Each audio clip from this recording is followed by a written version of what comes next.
asalaamaaleykum ñu ngi nuyu bépp auditeur u Rewmi FM ñi nga xamante ni saa su nekk ñooy ànd ak rajo bi di Rewmi FM Dakar 97.5 rawatina seen émission sociale toute la ville en parle samedi bu jot 10h jàpp 11h ngeen ci ànd ak Ndeye Comba Moreau tey ji seen émission sociale toute la ville en parle fas yéene waxtaane benn problème d'actualité di guerre bi nga xamante ni moo am ca Ukraine ñu koy wax invasion russe maanaam Russie daal di song dëkk boobule di Ukraine nag guerre boobule am enjeu yu bare bari yoo xamante ni mën na ko jur ci àdduna bi ñu fas yéene waxtaane exactement lan moo indi cong gu ni mel tamit lan la mën a jur ci àdduna bi ak tamit lan moo ci solution lépp loo xamante ni rek bëgg ngeen ko xam ci guerre bi nga xamante ni actuellement moo am foofule ca Ukraine moo waral ñu dalal kii di Abdou Ndiaye nekk professeur de lettres d'histoire et géographie nekk expert en aménagement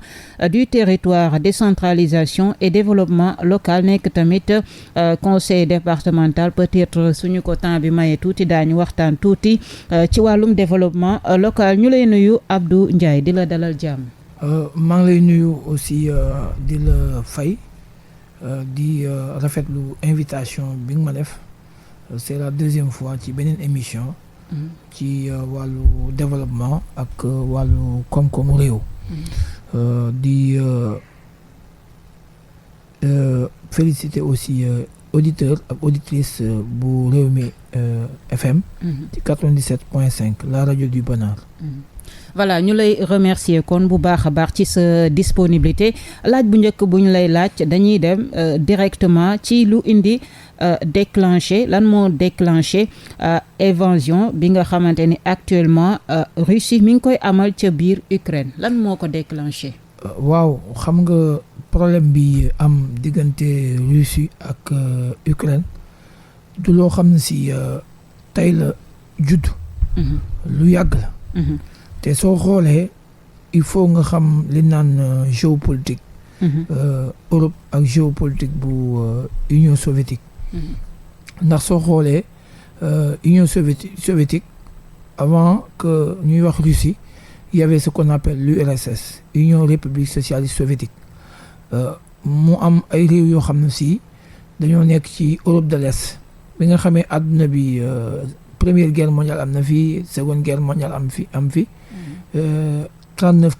1945 bi mu jeexee rek ñu ne deuxième guerre mondiale bi jeex na teewul dafa am lu amoon lu naan guerre froide bi amoon mooy diggante est ak ouest ouest yi mooy réew yi nga xam ne si ñoo nekkoon Europe de l'Ouest est bi mooy réew yi nga xam ne certes ci Europe de l'Est nañ ne mais dañoo amoon frontière ak URSS bi ma doon wax Union République sociale soviétique te xeex bi mu amee guerre froide boobu ñu doon wax xeex la boo xam ne réew yi Amérique ak parce que seconde guerre mondiale bi mu amee daanaka ñaari kii moom le monde est divisé en deux blocs. waaw le bloc de l'Est ak le bloc de l'Ouest. avant wala après la deuxième guerre mondiale. juste après la seconde guerre mondiale mooy 1945. d'accord moo am ay accords yu amoon parce que bul fàtte ne OTAN bi ñuy wax. créé woon nañ ko amoon na mais juste c'était pour ñu fexe ba def ne réew yi nga xam ne dañoo newoon Europe de l'Est. ñu xool réew yooyu. duñu am agression bu jóge ci Russie. ci c'est-à-dire réew yoo xam ne dañoo nekkoon ci bloc socialiste ou communiste. donc loolu moo taxoon kon OTAN bi ñu koy créer donc c'était juste pour éviter avancer système communisme bi. c'est ñu bañ a réew yooyu ñu bañ leen annexer. ñu bàyyi leen ñu am seen indépendance bopp te ñu jéem a dugg ci Union européenne parce que Europe aussi. bi xeex bi jàllee ñoom daanaka dañoo perte parce que réew yu ci bari dañoo leboon Amérique. daanaka Amérique moom moo gën a États-Unis moo gën a gagné ci seconde guerre mondiale économiquement. waaw économiquement moo ci gagné. ba pare am réew yu ko yoree doon bor donte créé woon na li naan le plan Marshall. plan boo xam ne da doon wax réew yi nga xam ne pertoon nañ ci guerre bi wala amoon nañ problème économique nañ ñëw mu financer leen plan boobu bon c'était aide la mais en principe. xam nga aide moom parfois dañ lay dimbali. waaw piège la ci biir. waaw donc bi ñu demee ba ci biir ñoom tamit Amérique dañ leen wax ne leen ñëw leen ngeen bokk ci sama système bi. parce que après 45 jusqu'à 45 de 45 jusqu'à 89 chute de mur de Berlin la am parce que boo xoolee Allemagne de l'Est ak Allemagne de l'Ouest foofu aussi conflit amoon na fa parce que boo xoolee États-Unis ak Union soviétique souvent ñoom dañuy xeex par interposé donc lii nii am tey prolongement relation Est-Ouest la maanaam li nga xam ne moo am tey xeex bi am tey maanaam guerre bi am entre Ukraine ak Russie parce que boo xoolee les accords de Budapest bi amoon 94 ci la Ukraine ak États-Unis Union européenne autant pour moi ci lañ amoon ay relations maanaam Ukraine commencé woon na émettre ay idées pour mën a dugg ci Union européenne mais loolu du loo xam ne si ne Russie les Russes mën nañ ko tolérer wala ñu bàyyi ko mu jàll parce que ñoom tamit dañoo signer ay convention avec ce que l'on appelle ak Russie waa Ukraine ak waa Russie parce que boo xoolee gouvernement ba fa nekkoon Russie ak Ukraine am na ay convention yu ñu signé woon yoo xam ne wàllu gaz xam nga parce que Ukraine Russie réew bu am dooleel ci wàllu gaz yi ni exploité sax américains yi ñoom bëgguñu waa Russie exploité ko parce que gaz la boo xam ne day amal doole économie am réew waaw gaz boobu noonu boo xoolee en 2014 Chine bi nga xam ne aussi quelque part ennemi États-Unis la ñoom signé nañ presque 30 ans benn accord bu am doole boo xam ne Russie au moins xaar nañ ci 400 nangam milliards yu ñu war a récolter ci accord bi ñu signé ak diggante Chine ak Russie donc xam nga boo xoolee guerre bi am ni actuellement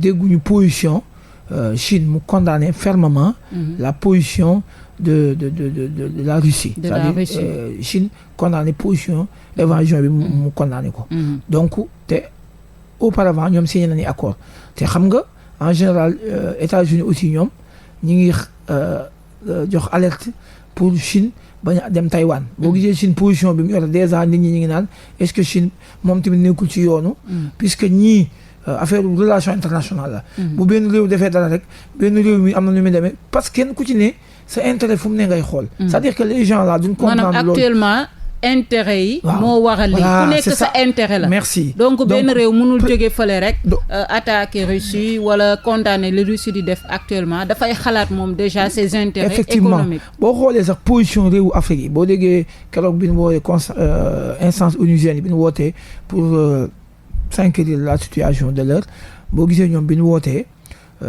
au niveau de l'ONU am réew yoo xam ne dañoo abstenir xam nga abstention ci vote ñu bari day mel na ci gis-gisu yéen nit ñi maanaam mooy ànd nga ci àndoo ci ci en général bu ay nit di jotee boo ci àndul rek mel na ne ki ëpp doole nga faral ci gis-gis ci analyse bu fekkee ci gis-gis condamné woo rek waaw condamné woo rek cela signifie que parce que silence bi aveu coupable la c'est-à-dire boo noppee rek il faut silence bi tamit c'est un signe buy wane signe ni la foo far c'est un silence étourdissant donc ce qui signifie que ne ci bon bu fekkee pays Afrique yi ñoom ils ont toujours adopté ce qu'on appelle la neutralité parce que boo xoolee même durant la guerre froide il y a ce qu'on appelle le bloc des pays non alignés parce que ñoom tamit réew yu bari ci Afrique Russie dafay dugal ay kopparam aussi ba pare président russe bi am naa ñoom ay relation ñoom tamit boo xoolee tey au niveau du Mali le conflit bi fi am xam nga il y a après la fin des deux opérations avant l'opération Barkhane il y avait l'opération Serval épervier yooyu ñoo fa amoon yooyu bi ñu demee après opération Barkhane dafa am français yi doonte wax nañ ne ñoom dañuy retirer wu parce que argument yi ñu dégagé bon moi du point de vue boo defee bi ñu analyse scientifique c'est léger quoi parce que li ñu wax ne moo tax ñoom ñu jógee fa ba pare bàyyi ministre privé yu Russie ñëw fa Wagner ñoom ñoo fa installé wu donc Mali Russie ña nga fa xam nga te Russie dàq ñu leen ñoom ñoo signé ak ñoom pour ñu ñëw fa biñ signé sax français yi dégg nga ñi commencé ci xarañtu ko naan parce que signé nañ ak ay milices en même temps aussi transition ba c'est pas sûr donc léegi ñoom dañ fay retiré wu wala soit ñu am benn retrait bu ñu fa def wala ñu diminuer seen force de défense seen force militaire ya fa nekk donc loolu c'est des questions géopolitiques yoo xam ne boo ko analyser wul pour nga analyser cause véritablement entre Ukraine ak Russie. il faut nga xam ne àdduna bi lu am fii rek day am fu mu. maanaam léegi àdduna bi dafa mel ni village planétaire. parce que problème bi am ci diggante Russie ak Ukraine mën na impacter le monde entier après sax dinaa si ñëw mais après dañu gis ni tamit si cause yi dañuy wax ni cause peut-être fondamentale bi ñuy gis Vladimir Poutine peut-être di ko bamtu ci les causes de cette guerre wala les causes de cette invasion moom mooy Russie Ukraine dafa bëgg a bokk ci OTAN. mën nga ñu expliquer ñu comprendre exactement. waaw xam nga OTAN. waaw mën nañu wax organisation du traité. Ukraine voilà dafa bëgg a bokk ci OTAN Atlantique Nord. traité Atlantique Nord la. maanaam réew yi nga xam ne Europe de l'Est na newoon ak quelques yeneen réew ñoom ñoo ñëw créer benn force politique et militaire pour ne bépp réew bu ci nekk membre. suñu la agressé rek yeneen réew yi dañuy ñëw jàppale la. xam nga kon en principe. bépp réew. waaw boo xam ne membre nga. ci OTAN bokk nga ci OTAN. xam nga l'Ukraine n'est pas encore membre. d'accord mais l'Ukraine veut faire partie de l'OTAN. pourquoi parce que bu ci bokkee rek. dootul waxati dimbali leen ma. dafay am parce que c'est prévu dans le statut. que ne pays bu ci bokk rek suñu la agressé parce que c'est prévu. dañ ne réew bu ci bokk ñoom dañ koo créer. pour bañoon. xam nga contexte tax ñu créé woon. boo xoolee organisation yi ñu créé yëpp contexte la. boo xoolee SDN Société des Nations bi nga xam ne moo jiitu woon ONU. moo tax ancêtre ONU. ñu ngi ko créé en 1919 pour éviter une seconde guerre mondiale. donc kon bu ñu ko créé éviter seconde guerre mondiale teewul seconde guerre mondiale bi am. kon SDN amatul sens ñu dissoudre ko créé ONU. même ONU sax dafa am problème parce que ONU parfois am benn réew bu ci bokk ne day attaqué ji. ñii droit de veto ne du am. te ñu violer droit de veto bi. parce que droit de veto bi dafa am 5 pays. yu détenir droit de veto. parce que 15 états membres la il y a 5 états yoo xam ne membres permanents 10 états non membres non permanents. 5 états yi ñoo am droit de veto maanaam bu ñu dee voté bu ci amee 5 yi benn bu ne d'accord ma rek le vote est bloqué. mais alors que dañoo gis ne boo demee Iran. boo demee fu mel ne Afghanistan ak yeneen réew. Amérique intervenir nañu si. alors conseil de sécurité d'accord ñu. te teewul Amérique dañoo violer le droit de veto. est-ce que vous avez compris ce que je dis. aujourd'hui gis nañ ne parce que boo xoolee Europe ñoom dañuy bëgg seen système c'est-à-dire que Union européenne li muy prôné ñu fexe ba yenn réew yi nga xam ne dañoo nekk en retard. accepté ko xoolal quand est-ce que la Ukraine waxoon ne dafa bëgg a bokk Union européenne boobu ba léegi d'accord ñu. Turquie. quand est-ce que la wax ne. dafa bëgg a bokk Union européenne booba léegi accepté wuñ ko. kon ñoom bu ñu profité affaire yi pour bëgg ko accepter il y a des choses yoo xam ne duñ ko wax parce que wàllu géopolitique moo demee noonu. géopolitique du li ngay gis ci kaw moo am li nekk ci suuf. daanaka ce sont les causes profondes. mais boo ko mënta analyser doo ko mën a xam c'est-à-dire day li ñu def rek mën nañ ne lii tax ñu def ko par exemple aujourd'hui mën nañ ne dañoo bëgg a défendre dañoo violer le droit international alors combien de fois.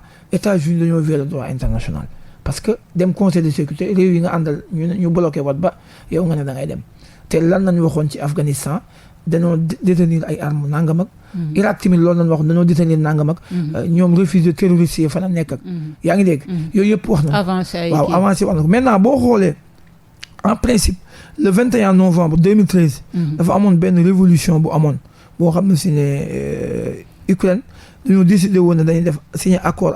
def association avec l'Union européenne maintenant président ba fa nekk dafa xawoon a jege waa Russe population yi ne ko léegi dañoo bëgg nga signer benn accord boo xam ne si ne da ngay fexe ba dugg biir Union européenne à l'époque en 2013 léegi président ba ne moom d'accordul parce que président ba pro-russe la woon maa ngi ko jege waa Russe ci la xeex ba éclaté woo ba mu amee ba xeex bi amee nag léegi ci la population profité wu ñu wootee ay discussion ak i dialogue ñu def ko après ñu par la suite kii dafa am renversement boo xam ne si ne waa Russie ñoom coup d'état nañ ko jàppee teewul waa Amérique ak waa une partie de l'Union européenne ñoom ñu condamné position Vladimir Poutine parce que Vladimir Poutine aussi il n'est pas n'importe qui parce que moom c'est quelqu'un qui n'est pas judduwul récemment mais ba mu juddoo yàgg na te KGB la bokkoon service secret Russie yi yàgg yi ci Union soviétique fekk na ay xeex yu bari kon moom xam na évolution monde bi bu njëkk xam na fu àdduna bi jëm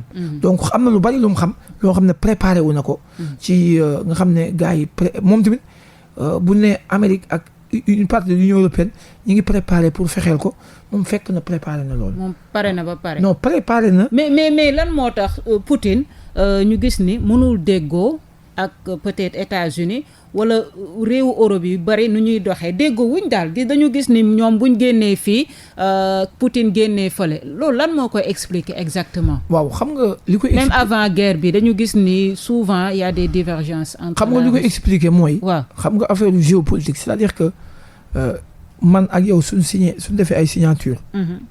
benn accord ça pourrait porter sur le nucléaire. ou bien le gaz ou bien les hydrocarbures. su fekkee dem nañ ba mu yàgg. ma bëgg a yokk ne lii may lay jaay dama koy yokk. xam nga day am répercussion au niveau mondial. léegi yow mën nga contester loolu. bu ma la bëggee sanctionner man tamit ci li nga xam ne man maa ko moom sanction économique lay tëral. ñëw na léegi damaa bëgg pétrole bi dama koy wàññi li ma la doon jaay nangam ak yu demee noonu.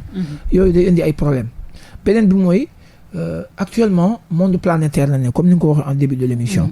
donc réew bu nekk day xool nu mu gën a tailler le maximum de partenaires donc problème mu partenariat aussi bokk na li tax Russie ak États-Unis am problème ci maanaam recherche de partenaires te xam nga Chine aussi dafa nekk état kii boo xam ne état boo xam ne dafa am doole. ba pare économiquement aussi. Marché yi ni gagné au niveau mondial aussi dafa am doole ci bourse yi mbokk aussi dafa bari donc Amérique képp ku dem ci Chine di am looy seq ak ñoom aussi duñ ko mën a loolu duñ ko mën a seetaan bàyyi mu jàll nu ko yàq rek nañu wër aussi. ñoom aussi parce que am na loo xam ne si ne soo demee di gis adversaire nit ngay lëkkaloo ak moom bon li naan l'ami de votre ennemi c'est votre ennemi donc am na loo xam ne si ne États-Unis duñ ko mas di tolérer benn réew. ci réew bu mu mën di doon donc boo xoolee tey xam nga au niveau de l'Union européenne. maanaam problème de leadership. dafa am ci diggante. problème de Russie ak États-Unis. dañuy diirante mbagg. te boo xoolee. réew bi bu demee signé ak États-Unis réew boobu dootul mën a déggoog Russie. si li ma mën a comprendre dootul mën a déggoog Russie. réew bi bu fekkee dafa signé ak Russie ay partenariat entre guillemets dootul mën a déggoo ak États-Unis. effectivement voilà donc problème leadership ak ku nekk nu muy affirmé parce que boo xoolee 1945. bi seconde guerre mondiale jeexee. adduna bi dafa am beneen guerre bu am mooy guerre économique. parce que guerre c'est pas au sens propre du terme guerre entre force yu reyante sur le terrain mais maintenant guerre économique la mooy kenn ku ne. day wut ku nekk bëgg a nekk la première puissance économique. waaw maintenant mais nag en étant la première puissance économique. puissance militaire aussi da nga ko jéem a développé. parce que su fekkee économie bi dox na te armement bi baaxul. parce que armement bi ëpp doole tey c'est le nucléaire. parce que boo xoolee les 10 pays yoo xam ne détient l'arme nucléaire ay Pakistan ay Iran ay Angleterre ay Chine ay Corée ay Russie xam nga ils détiennent l'arme nucléaire donc boo xoolee actuellement te Russie aussi xam na ne. durant la seconde guerre mondiale. États-Unis am na bombe yu mu largué woon Japon. la bombe H. ci Hiroshima ak Nagasaki des territoires japonais yoo xam ne voilà yoo xam ne si ne teewul à l'époque aussi Chine Japon autant pour moi Russie ñoom teeloon nañoo envoyé seen satellite loolu signe la woon aussi on parlait même de l'équilibre de la Terre parce que kenn ku ci ne amoon na force bu mu yore am nu mu tiite moromam. naan kii yor na lii man yor naa lii boo ko defee kenn ku ci nekk day xoole sa morom bu ma la attaqué mën naa am nga ma gis musiba. wala yu ma jib fu ñu ko foogewul. donc loolu ba léegi moo amaat nii. parce que boo xoolee gouvernement Ukraine bi. ñoom ñu ngi wuyu wàllu. mais sur la base fan leen nit ñi mën a jàppale aussi xam nga nit ki tamit boo koy jàppale il faut nga nit buy xeex il faut nga man ko li naan ab xeex. kaata sax ci sot la bokk. maintenant nit ku da ngay am looy joxe donte dégg nañ ne France j'ai entendu le ministre français des forces armées François comment il s'appelle Parly. mu ne carrément France livré na ay armes à l'état Ukraine à l'Ukraine mais waxul yenn façon arme la ça c'est des questions de sécurité aussi parce que c'est des questions de défense. Elle a le droit de ne pas livrer la nature le contenu et ensuite des armes. donc léegi lu ñu mën a comprendre bu fekkente ni Russie Poutine dafa attaquer Ukraine c'est pour des raisons sécuritaires maanaam warul bokk ci OTAN parce que bu bokkee ci OTAN mën na am Russie mën na am problème de sécurité maanaam pour sécuriser territoire russe ak lépp lu wër Russie moo waral tey jii maanaam Poutine dafa gis loo xam ne mi ngi daw di ñëw jubal ci këram moom mu dem gàttandu ko. xam nga maanaam bu fekkee Ukraine dafa bokk ci OTAN yaa ko wax sànq képp ku laal Ukraine wala Ukraine su amee des problèmes ñëppay ñëw bokk ci cong bi. donc c'est pour des donc Poutine tey ji dafa réagir pour des raisons sécuritaires mais ci ban anam nga expliquer ko parce que ñu bëri dañu bëgg a comprendre lan moo waral Poutine di jékki-jékki rek di attaquer benn état boo xam ne sax doole yi tollool parce que sax mënuñ ko tuddee guerre boo xam ne benn réew muy dugg ci benn réew di bombarder. waaw xam nga li nga wax. c'est une très bonne question. xam nga il faut nga comprendre guerre bu am bu ne day am ay causes profondes ak causes lointaines. ce qu'on appelle les causes profondes ak causes lointaines. maanaam xeex bi day am lu ko jëkkee bu yàgg mi ngi mel ne li olof yi naan ñaari nit ñuy daw di wër garab boo xamul fu ñu commencé mënoo xam ko jiitu.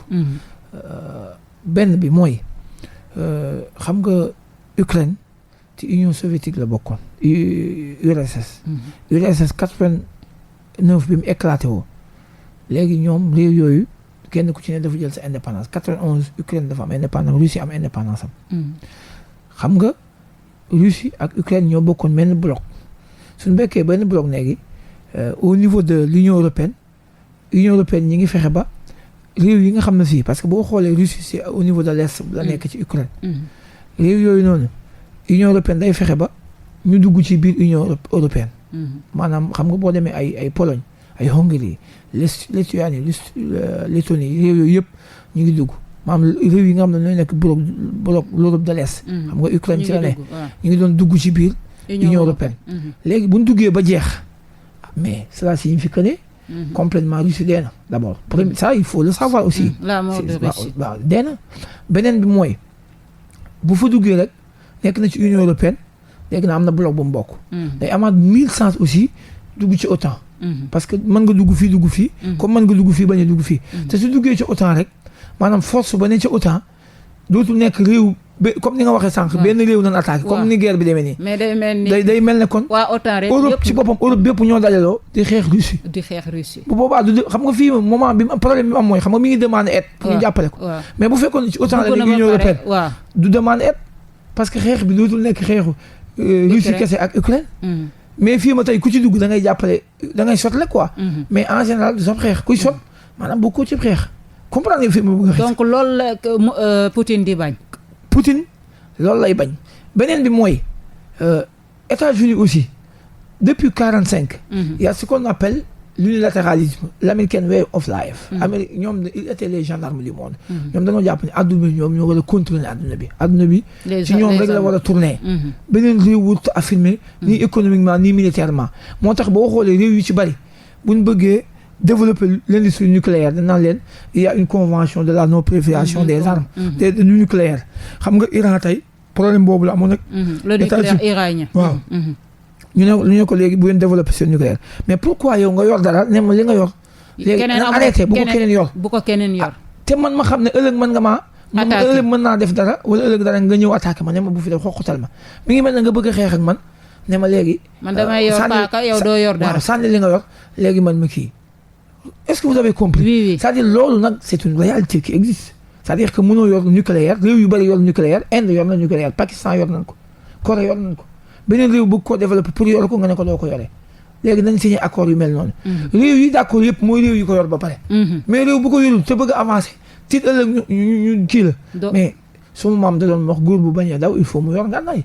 ça aussi ça il faut comprendre ça. donc loolu dafa nit ñi dañ ko war a xam c'est-à-dire loolu ñoom duñ ko wax mais kiy analyser l'analyste moom moo ko mën a xam ki xam géopolitique ni muy doxee aussi moo ko mën a xam nit ñi tamit dañ ko war a xam parce que nit ñi mën na ne Poutine c'est dictateur la nangam boo xoolee. est-ce que Poutine dictateur la. non man je ne suis pas d'accord. xam nga est-ce que Poutine dictateur. mën nañ ko woowee dictateur c'est-à-dire que je ne suis pas d'accord c'est-à-dire que nit ñi parfois dañuy développer boo xoolee France ñoom. dégg naa leen seen communication. le Quai d'Orsay l'Élysée. discours le Quai d'Orsay dégg naa leen. ak ministre des Affaires étrangères. li ñu wax au début ñi ngi woo président Russie bi dialogue concertation comme Clémenceau lu mu ko waxoon nee na un mauvais arrangement ou bien une discussion boiteuse moo gën guerre moom baaxul moom moo gën lu ne moo gën guerre Clémenceau loolu la waxoon maintenant li am solo mooy boo xoolee français yi ñoom au début dañ doon discussion dialogue yu demee noonu mais man li ma gëm mooy li ma gis mooy France lu États-Unis sawar dugg rek ñoom dañ ci dugg ñoom noonu la ñuy fonctionner. seen diplomatie ak seen affaires étrangères seen relation internationale. lu États-Unis sawar a dugg. France da ci ñoom Angleterre ñooy am. parce que soo xoolee Angleterre tamit c'est dû historiquement parce que Angleterre bul fàtte ñoo coloniser Amérique. ce sont les Anglais ñoom ñoo coloniser Amérique waaw américains yi. Anglais yi ñoo leen coloniser donc ñoom tamit boo leen xoolee li empêché Union européenne di avancer dëgg Angleterre ci la bokk parce que moment bi may wax Angleterre mi ngi ci biir Union européenne mais Angleterre kii wuñu c'est-à-dire que utiliser wuñ euro bi. seen livre sterling leen utiliser donc te ñoom dañ leen jàppale marionnette des États-Unis ci au niveau de l'Union européenne donc Union européenne tamit am nañ problème pour avancer dëgg li ñu war a avancer. parce que dafa am ay États membres yoo xam ne ils ne sont pas actifs par rapport à position yi ñu war a am. donc pour rebondir un peu sur votre question.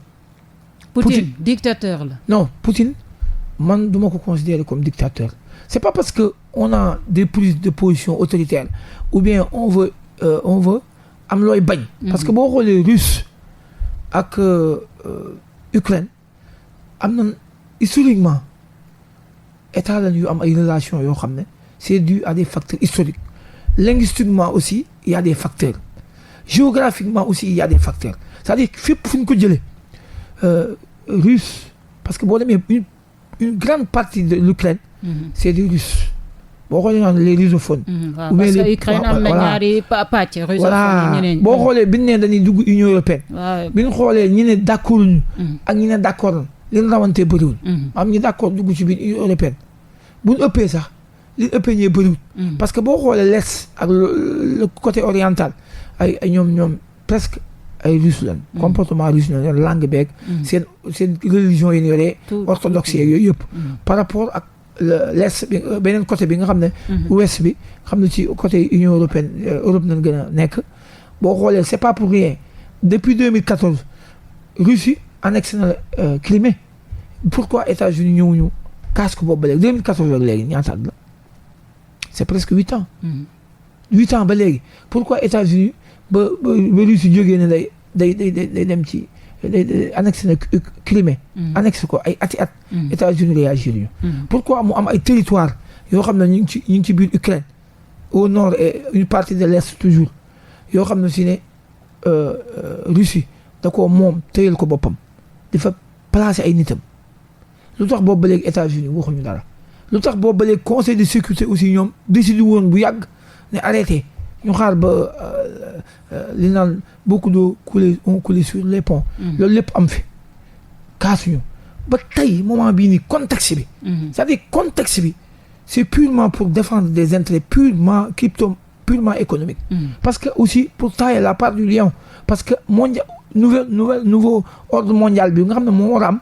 États-Unis moom parce qu'il y aura une redistribution de la carte mondiale. kenn ku ci ne day xool position bu muy taxawee. guerre de position même sax. dem taxaw ci benn réew wala nga jàppale benn réew après réew boobu ñàkk sa guerre wala mu perte ça coûte cher. parce que une guerre aussi. lu ci bari gars yi bu ñu koy def dañ koy xool ñu ci bari li ñu def nii dañuy carte. parce que boo ci duggee après ëllëg leneen am mu taxawee ne leen da ngay perte France aussi. dañuy tendre vers des élections président bi Emmanuel Macron candidat la te aussi am na nu muy demee parce que France pour nga falu fa aussi. c'est comme États-Unis il faut nga maîtriser. une partie de la politique étrangère. Présenter leen lu leer. parce que dans ces pays-là il faut avoir un programme c'est pas uniquement des meetings comme ça. waaw mais programme bu pertinent programme boobu presque à 60% les aspects purement diplomatiques les affaires étrangères enjeu majeur la ci boo xam ne si tu fais bourde rek boo defee benn erreur de communication rek. da ngay perdre franchement da ngay perdre. moo tax France day hésiter. waaw non moo tax position bu attention. il faut ñu presque France aussi ak Russie ils ont des relations.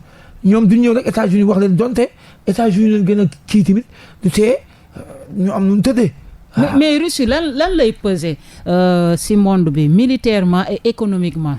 xam nga Russie. waaw déjà parce que dañuy wax ni lii bu doon réew ko def peut-être kon États-Unis songu na ko bu yàgg. xam nga Russie. waaw aussi armement nucléaire dañ ko yore au moins je vous parle plus de 2,9 millions am nañ ko ci au niveau de agent ci seen agenda militaire am nañ ci 2,8 millions ay soldats plus presque 900 000 réservistes ñoo xam ne mën na leen a garder au cas où ay kii am beneen bi aussi ñoom dañoo teel seen armée de l'air armée de terre yooyu yëpp marine nationale bi dafa am doole te yoon nañ développé nañ seen at yi weesu yëpp réew yu bari bi ñuy développé seen économie dëgg je veux dire l'économie au sens propre du terme ñoom ñi ngi développé seen économie militaire gën koo développé gën a am doole c'est pas pour rien ñuy intervenir ci Afrique gi Russie daawul intervenir Afrique am nañ ay milices privées yoo xam ne maanaam loo xam ne bokkul ci arme bi dañ koy créer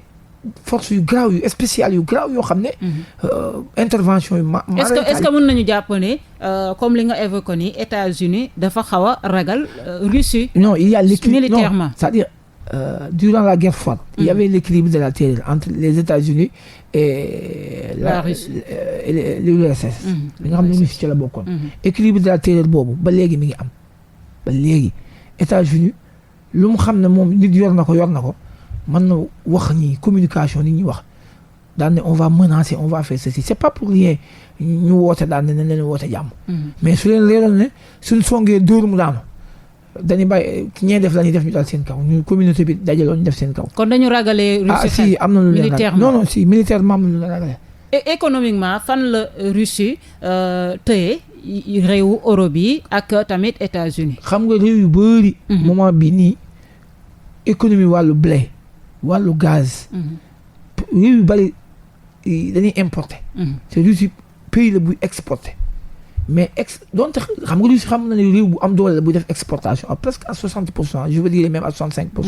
Maintenant ñoom exportation boobu la ñuy def boo gisee au niveau des sanctions bi communauté internationale bi jël pour geler le gel des avoirs maanaam patron yi nga xam ne ñoo am ay compte bancaire yu demee noonu système financier mondial bi ak interdit yenn réew yi aussi transactions yi doon def économiquement yi ñu bañ ko def parce que Russie day exporter mais Russie teewul préparé woon na boppam avant muy amal cong bi préparé wu na si sanction yëpp pour ne par exemple fekk nangami at suñu ma defee lii dana fekk lii du ma ko yëg mi ngi mel ne tey nga doon jëndi fenn nga dem wut lu bari teg ko fee pour ne bu problème amee ci marché bi du ma ko yëg loolu ils ont préparé mën nañu wax ni Abdou Ndiaye Russie Poutine moom pare na pour 3e guerre mondiale xam nga est-ce que mën nañu wax xam nga Poutine xam nga 3e guerre mondiale xam nga guerre mondiale li koy indi kii bi ni mu demee nii schéma bi ni mu demee nii si ça continue comme ça le monde peut basculer moo tax ma laaj la ba xam moom li ko indi mooy réew bu nekk ñëw kii dugg fee kii dugg fii kii c'est la généralisation économiquement ku ne fi nga gis sa bopp actuellement c'est une guerre limitée avec quelques pays mais si ça se généralise si dañuy wax c'est une guerre mondiale parce que ça va toucher non pas un continent ou bien quelques pays mais tout le monde impact directement ou indirectement man am na réew boo xam ne attention bu defee ba nekk guerre même fii mu yam nii bu continuer rek ça va toucher tout le monde soo ko sentir directement da nga koy sentir indirectement parce que économie c'est des choses liées économie dafa lié tout est lié quoi tout est lié lu laal fii rek day laal fële genn muus la donc il faut nit ñi comprendre ne affaire bi noonu lay doxee mais mën nañu wax ni Poutine moom pare na parce que wax nga ko léegi peut-être song bi moom préparé na ko song bi mu song Ukraine parce que xam na ni bu songee Ukraine y aura des sanctions économiques et tout préparé wu na mais tamit xam na ni bu lii continuer mën na jur comme ni nga ko waxee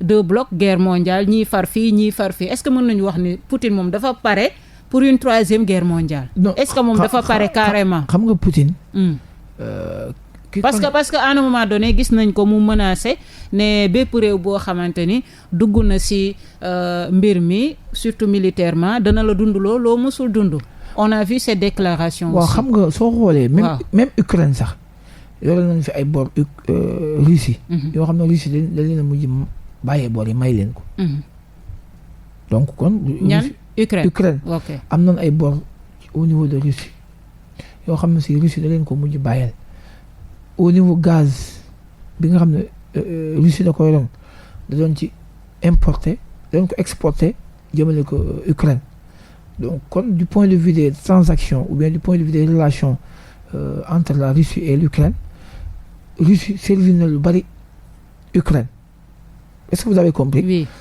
comme yeneen réew yu nekk Afrique ak même États-Unis Ukraine. Russie daanu ko am na ay contrat yu ñu seq ñoom ñaar. réew yëpp presque donc ñoom autant que benn réew di importer di exporter jëm ci yow nga sanctionné ko ne ko jëndatuma ci yow. la nga jëndul ci moom da nga am foo ko wuti. bu ko kooku amul nooy def benn question. beneen bi mooy li naan qui veut la paix prépare la guerre Poutine il a préparé d'abord la guerre. il a préparé la guerre parce qu'il veut la paix parce que États-Unis aussi dañ ko tànqal. dañ ko tànqal ci ñoom États-Unis ña ngay dem di ay réew ñu dem ci réew yooyu xool ña leen fa neex ñu fal leen fa wala ñu daaneelu gouvernement fi tëralu gouvernement parce que objectif bu gis-gisu États-Unis gis-gisu autant pour moi Russie surtout Poutine ci Ukraine mooy moom Ukraine ci boppam ñëwaat ci moomeelu moom dafa bëgg Ukraine delluwaat ci moom ci moomeelu Russie la maanaam dafa bëgg a récupérer Ukraine voilà ne serait-ce que mu jël benn teg ko fa parce que am na ku ñu fa tegoon koo xam ne seen élément la seen pion la même bu fekkee mënu ko récupérer carrément mu teg fa pion mu teg fa koo xam ne lu mu wax lay def voilà donc loolu pour ñu def ko il faut ñu attaquer d'abord fi ñu amoon ay base d'abord parce que n'oubliez pas que Ukraine comme ni États-Unis amee Afrique ak yenn réew yi ay base militaire xam nga États-Unis bari na ni base militaire dans le monde daanaka États-Unis bokk na ci réew yi nga xam ne ñëpp ay base militaire Russie am na ay base militaire yoo xam ne ñu ngi Ukraine donc boo xoolee carte géographie bu kii bi bu Ukraine bi déjà nord bi sud bi partie yu bari l'armée russe ñi ngi avancé maintenant bu ñu avancé ba contrôler Kiev te ñee riposte bi kiiwul mënu ko maîtriser c'est fini c'est-à-dire que ñoom bu boobaa Moscou bu demee ba contrôler Kiev non c'est fini c'est-à-dire que ñoom ñoo fay imposer dafa am day mel ni nangu nañ réew mi daal mais c'est comme ne Allemagne bëggoon nangu France ku nangu capital kay capital mooy là où infrastructure sanitaire yaag yëpp économie bi yëpp ci capital ba daanaka kon loolu mooy objectif Poutine d'abord su nangoo capital bi après mais c'est fini il va imposer naka lay def ak Zelensky non déggoo li ma la wax bu nangoo capital ba xam nga le président là nee na carrément Poutine première cible am mooy Ukraine deuxième cible mooy sa famille mais sa famille cela signifie que moom lan soxla c'est-à-dire l'abattre il l'a dit clairement publiquement mu ne moom première cible Poutine mooy mu cible waa Ukraine deuxième cible mooy sa famille moom Zelensky nangu Ukraine teg fa ku ko neex Ukraine bokkaat ci moom waaw parce que ñoom bañ fa demee teg fa seen benn élément boo xam ne pro-russe la américains yi ak yenn Russes yi yenn ukrainiens yi dañoo préparé wu créer fa révolution bañ créer révolution président ba fa ne ñu wàccee ko bañ ko wàccee waa Russe ñoo ko may mu dem daw foofu parce que président bu wàccee daw ci réew rek c'est parce que réew boobu ñoo la doon déglu loolu moom c'est lu nit war a mën a xam la donc loolu mooy li nga xam ne si ne Russie ñoom loolu mooy objectif Poutine autorité Russie actuellement waaw maam daaneel la fa nekk tëral fa seen système mu jeex léegi mais dans l'avenir kon bu fekkee lii la ñu compter lan mooy avenir u Russie ak Ukraine waaw léegi xam nga bu boobaa déjà avenir bi mooy lii nii su continuer xam nga mbir boo ci duggee da nga ciy gagné wala nga perte amul perte ma gagnéwu ma parce que Russie bu fexee ba def li muy def intention mu jàll mooy wan ne day défier monde bi adduna bi yëpp rawatina États-Unis bi nga xam ne ñoom ñoo gëmoon na ñooy les gendarmes du monde ñoom ñooy contrôler fépp boo xoolee ay Amérique du yenn côté Amérique yi ay Cuba ak yooyu yëpp bay na président yu fi ne Afrique yi intervention yu ñu def ñoom yoo xam ne si ne dañuy jël benn président bu fa ne ñu folli ko dem teg fa keneen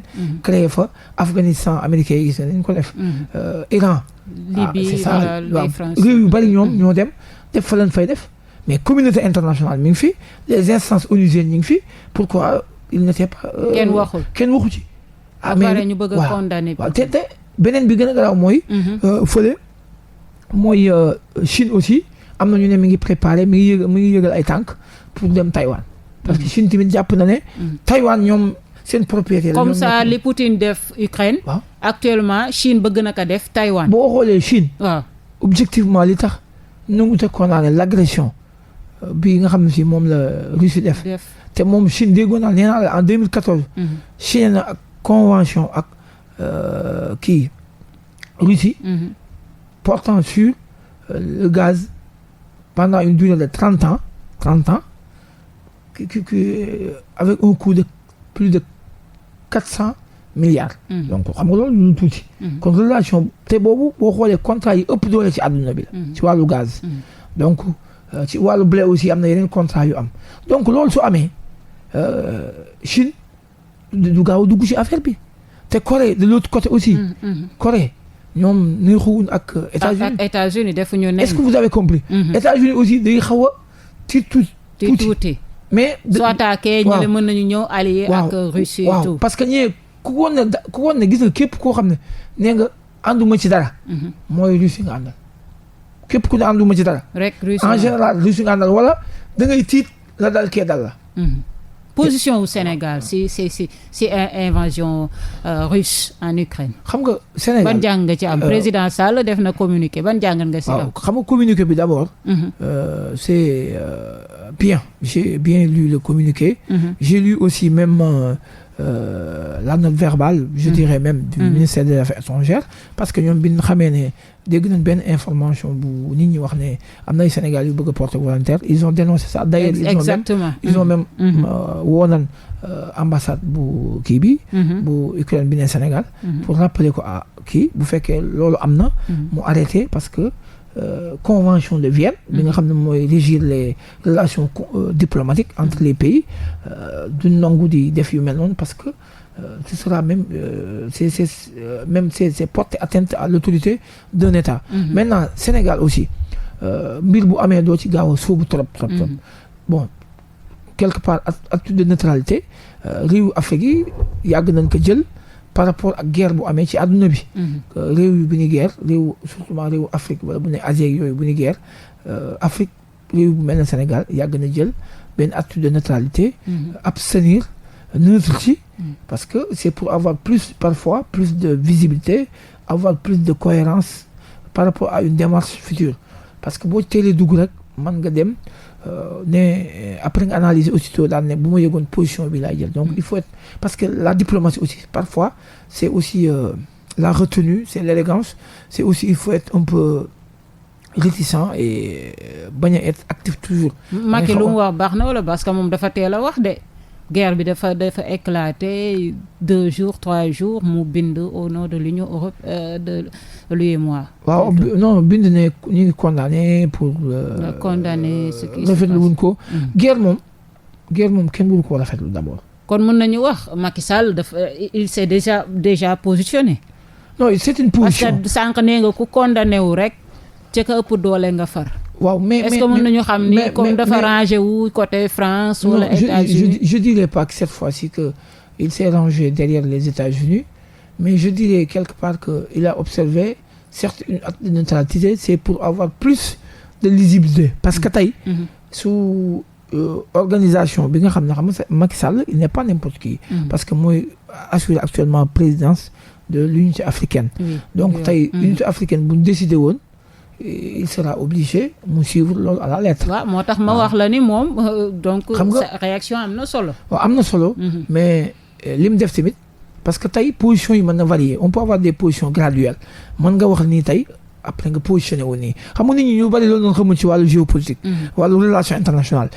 une position peut être très bien à un instant T à un moment donné cette position n'est plus valable. loolu c'est les relations internationales parce que relation internationale day déterminer wu. day varier day changer ay position par exemple quelqu'un peut adopter à 8 heures une position de neutralité et à 10 heures il adopte une position active ça il change de position parce que situation bi mën na changer contexte bi mën na changer xam nga tey Sénégal bu adhéré ci instance yu bari il est membre de plusieurs organisations tey organisation yi bu ñu décidé woon il est tenu mu respecter ko fekk ne xëy na am na neneen nu bëggee woon a tëddee. ak tamit intérêt économique yi. comme ni nga ko te en même temps aussi il faut nga comprendre que aussi au niveau il y a la crise du Sahel aussi. Le Sénégal est un partenaire du G5. Et le Sénégal a contribué à hauteur de 1 milliard. Sur ce aussi, d'ailleurs, damay féliciter la diplomatie sénégalaise parce que ñoom gis nañ ne au niveau il y a la montée du fondamentalisme religieux, c'est-à-dire au niveau du Mali, il y a des coups d'État là-bas, beaucoup d'États de l'Afrique de l'Ouest yoo xam ne Sénégal dafa partager ak ñoom frontières. Ils ont des problèmes de transition démocratique. La démocratie n'est pas encore avancée et ancrée dans les mémoires. Donc il faut ñu def attention parce que dem bokk ci conflit alors que am na fuy tàkk ba pare. xam nga fois de tension yi ñoo bari. D'accord. Donc ku ci yàkkamti rek. wala nga dem gaaw dugg rek. lor mën na ci am. parce que il y a les menaces terroristes de l'autre côté. Et en même temps aussi nous avons besoin de la coopération régionale, continentale et mondiale même pour contourner même la montée du fondamentalisme religieux. Franchement, parce qu'au niveau du Mali, il y a l'AQMI, Al-Qaïda au Maghreb islamique, il y a l'Azawad, il y a des forces obscures, à la limite même. Parce que au Mali, la transition n'est pas encore achevée. D'ailleurs, dès la communauté internationale bëggoon ñu respecter la junte militaire parce que junte militaire bi seen rôle du nekk ci ay pouvoir, c'est encadrer les populations du point de vue militaire. Donc yooyu il faut ñu régler ko te Macky Sall dafa am benn rôle bu am importance ak fu ñu koy xaar parce que boo xoolee agenda moom d'abord c'est les questions de la lutte contre le terrorisme post-Covid, la préparation de certains dossiers. Donc yooyu agenda bi loolu moo koy xaar. Donc li koy xaar bari na ba pare.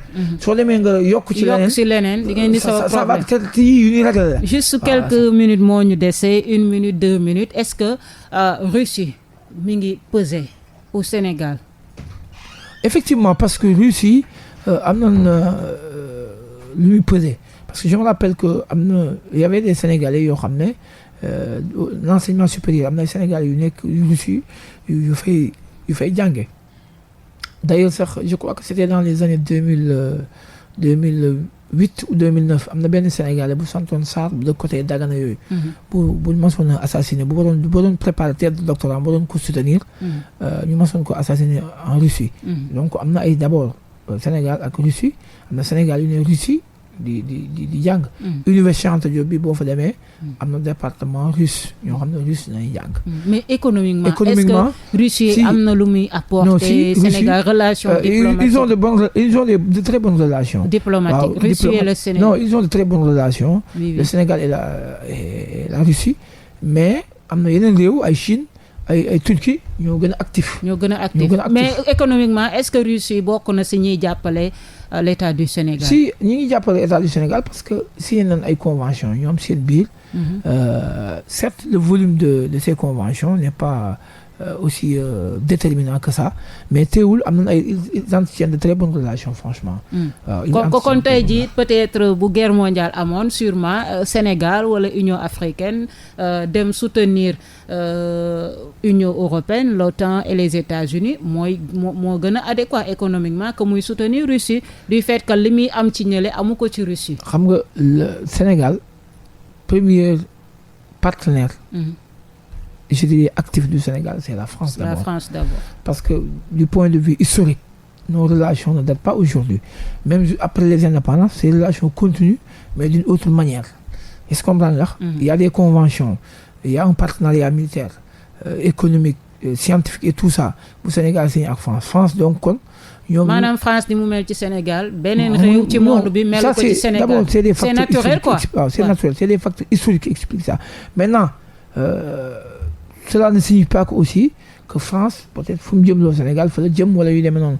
Mais teewul réew la boo xam ne si ne aussi Sénégal au niveau de l'Union européenne dañ leen invité ci ay G5 G20 ay yooyu yëpp dañ fay dem di participer. Il y a même parfois au niveau de l'Élysée ay réunions rencontres yu fay am. France am nañ au niveau de l'Élysée même une direction boo xam ne c'est chargé des questions africaines. yoo xam ne si direction boobu day gérer l'agence française de développement AFD par exemple day intervenir économiquement financer ay projets wàllu riz wàllu culture ak la montée de comment on appelle ça encore l'avancée côtier sur les régions côtières.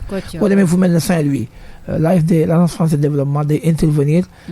participer ils font des financements à hauteur de milliards pour defal ko Sénégal. voilà quelques secondes temps bi jeex na tàkk guerre Ukraine bi quelques secondes nan lañ ko mën a arrêter. Il y a une solution. D'abord la solution la plus la solution la plus appropriée pour moi c'est la voie de la diplomatie. D'ailleurs l'ancien président français Sarkozy invitation bi ko Emmanuel Macron defoon ak François Hollande ils ont clairement dit de façon unanime d'ailleurs que en fait il faut passer par l'issue diplomatique parce que une guerre en réalité seul tout lépp loo gis rek ay négociations ak des concertations sérieuses moo ko mën a nekk waaye par les armes c'est pas bon parce que loolu ay dee lay jur conséquences yi mu jur c'est énorme donc li ma jàpp mooy issue diplomatique ñu toog ñu waxtaan parce que dara weesoo wala ñu def li kii bëgg li Poutine bëgg non xam nga li Poutine bëgg suñ ko defee maanaam mu bañ a bokk ci OTAN déjà pour des raisons sécuritaires xam nga man li ma jàpp mooy même parce que boo xoolee Poutine négociation yi dafa wax ne ñett moom du ko négocier am na yoo xam ne du ko négocier du nangu Ukraine bokk ci OTAN voilà am na yoo xam ne du ko nangu xam nga tey booy négocier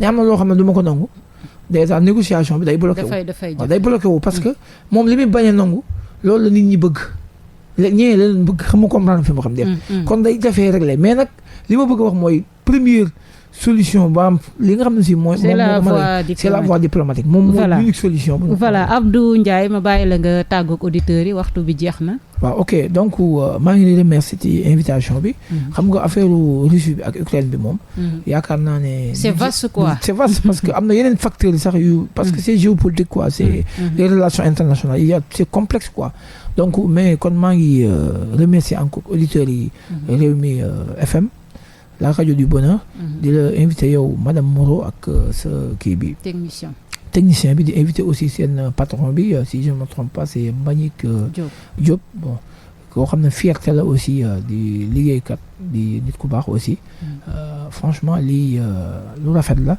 di rafetlu aussi toujours émission bi wax nit ñi borom xam-xam yi di leen ñaax ñuy gën a ñëw ci fii ci Rewmi.com ci émission bi nga xam ne à toute la vérité je crois toute la ville en parle donc maa ngi lay remercier bu baax a baax merci beaucoup Abdou Ndiaye ñu koy remercier bu baax a baax nekk professeur de lettres d'histoire et géographie expert en aménagement du territoire décentralisation et développement local nekk tamit conseiller départemental xam naa du ñàkk daañu ko dalal ci yeneen plateau ñu ngi koy remercier bu baax a baax di leen remercier yéen suñuy auditeurs di remercier Mamadou Diallo bi nekkoon ci cabine technique bi Ndeye Comba Moreau di leen wax samedi prochain 10h jàpp 11h ci beneen émission beneen thème ak beneen invité